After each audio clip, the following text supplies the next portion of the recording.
in a time when it could be easy to be negative. We turn to those who show us what it takes to look to better times ahead. It's a freedom that I received from coming out that made it possible to really start enjoying life. Those who don't let a struggle or challenge become a roadblock on their journey. This week, stories of inspiration from those who prove there is always a reason for hope. This pandemic has shown how strong you are, how resilient you are. This is The Race. Welcome to The Race. I'm Chris Stewart. As we enter the holiday season and the final stretch of 2021, we want you to meet people who are showing how important it is to keep fighting forward. And we start with the gym, giving a unique group of people space to prove that the challenges they face are not impossible to overcome. This can be standing, this can be kneeling, or double kneeling here, curl to press. 30 seconds on, 30 seconds off, max reps, questions. I wanted to make my impact, and serve my country in the way that I could. I mean, I had a lot of intense body pain. I mean, no amount of pain meds they were giving me were making that stop. Just, working, doing the American Dream thing, and all of a sudden one day I was out riding my bike and a distracted driver, she was texting and driving, and she ran a red light while she was doing so, and boom, she hit me in one of the intersections.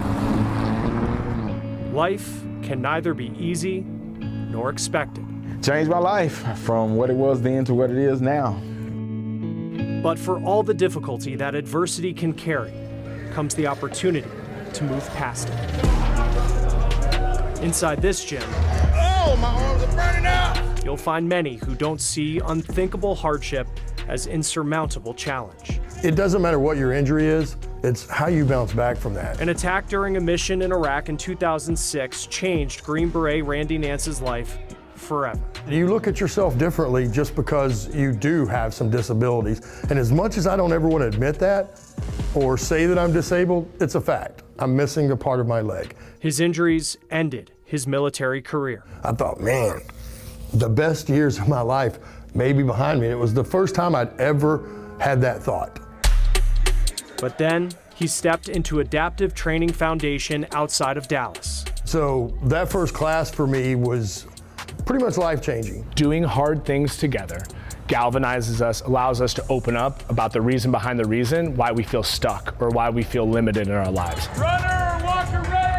David Vobora founded this nonprofit after spending 5 years in the NFL. Putting on a football helmet and going down on the gridiron pales in comparison to what they experienced, but the thinking around it was very synonymous. People with disabilities from across the country apply to take part in customized 9-week training programs here at no cost. Definitely helped me keep progressing in the good things, staying away from the bad things. Marine veteran Brian Aft lost his legs while serving overseas. Then it was a couple years in recovery at the hospitals and developed a really bad heroin problem. Here, he found help. You're gonna end up forcing yourself into a better mental place because you're still making physical improvements on yourself and you're gonna feel good about that. When they tell you that you can't do this or you can't do that, this is a place of can. After being hit on his motorcycle, Army veteran Keith Murphy had more injuries than most people have in a lifetime. Dislocated shoulder, collapsed lung, 7 broken ribs, lacerated kidney, a broken hip, broken pelvis. My leg was amputated, broke my back, broke my neck.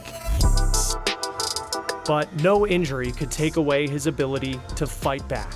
I was determined to make my life back where it was before this happened, despite missing a leg. There is nothing that I can't do. I just recently rode my motorcycle to Mount Rushmore from here in Dallas. Round trip was 2,135 miles. I rode it all by myself. Easy. It's two-legged people that won't do it, but I did it, and there's nothing that you can't do. More than 60 million Americans live with a disability. While many may never come to this gym, David hopes they hear the message that comes from it. Wow, it's that moment that is actually the catapult to be able to position you to see beyond what you thought was possible for your life. But it just takes you kind of being this sponge to say, God, universe, right? I'm willing, you know, to have your way with me, and I'll trust that it's going to be for my benefit.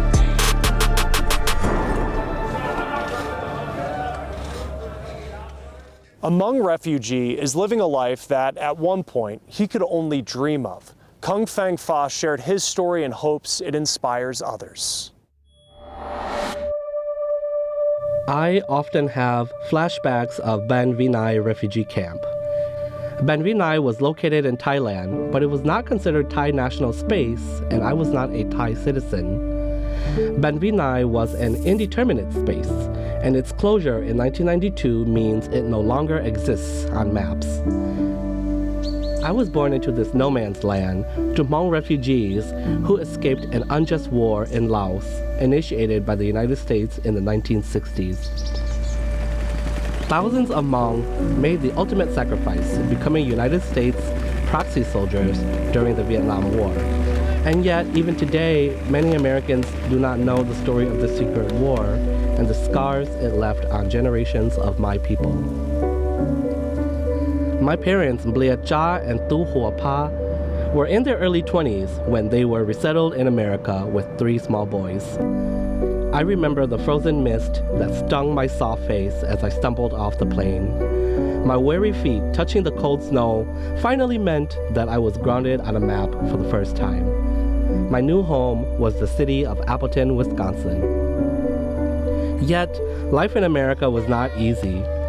I was bullied by white kids and punished by teachers for speaking my own native Hmong language. As I grew older, additional layers of identities, such as being poor and queer, came to shape my experiences as a Hmong American refugee. Yet, through it all, my family never wavered in the hope that we could transform violence into a meaningful life in this strange land. Refugees are often not accepted as Americans. The myths that surround refugees shape the opinions of many Americans who don't understand why people who escape war-torn countries now call the United States home. Hmong refugees are among the millions of displaced people around the globe searching for acceptance and a place to belong. Hmong refugees traversed brutal borders and crossed multiple oceans without knowing what life would be like in the United States. I carry the stories of my ancestors and my elders as I move within this world, knowing full well that being a Hmong refugee in America means one may never fully escape the feeling of existing in a perpetual twilight zone. Inflation is an issue that is having an impact on so many people, especially those on a fixed income. Remote free loans for the elderly, disabled, single parents, and veterans. Meet the man stepping up for those who need a little help. You're watching The Race.